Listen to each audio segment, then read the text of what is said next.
गतकाली जाजपुर जिला ब्रह्मवरदा उच्च माध्यमिक विद्यालय 39तम वार्षिक उत्सव पालित हो जाइछि।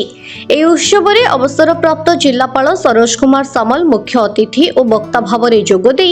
अनुष्ठान गढ़िबारे शिक्षकों भूमिका और गांधी दर्शन उपरे आलोकपात करिथिबा बेले डिग्री महाविद्यालय अध्यक्ष महेश्वर पाढ़ी छात्र छात्री मानकर मस्तिष्कर विकास सहित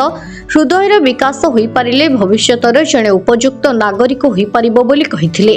प्रारंभ में प्रदीप प्रज्वलन करा जाई छात्र छात्री मानक द्वारा संगीत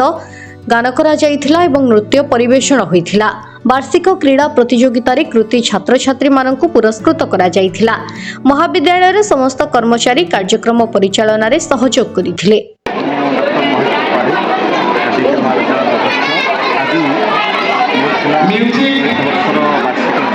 म्यूजिक माने जमाने बजाती सब ठीक आसो सर गोटे मिनिट हारो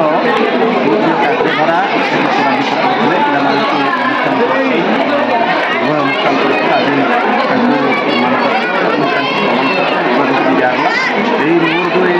दीपांचल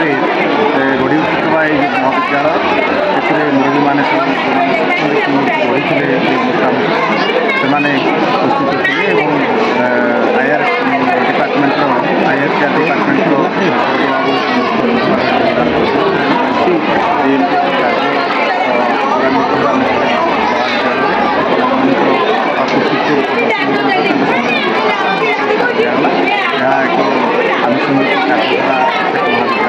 सरोज कुमार सामल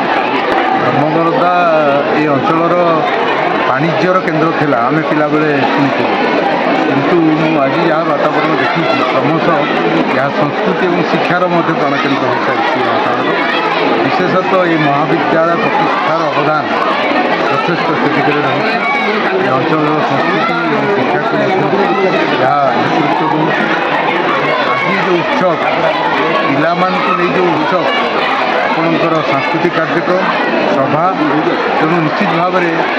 कहवाई गले यार उत्साहटा उत्तुंग शिखर हिमालय शिखर लक्ष्य हम ना मत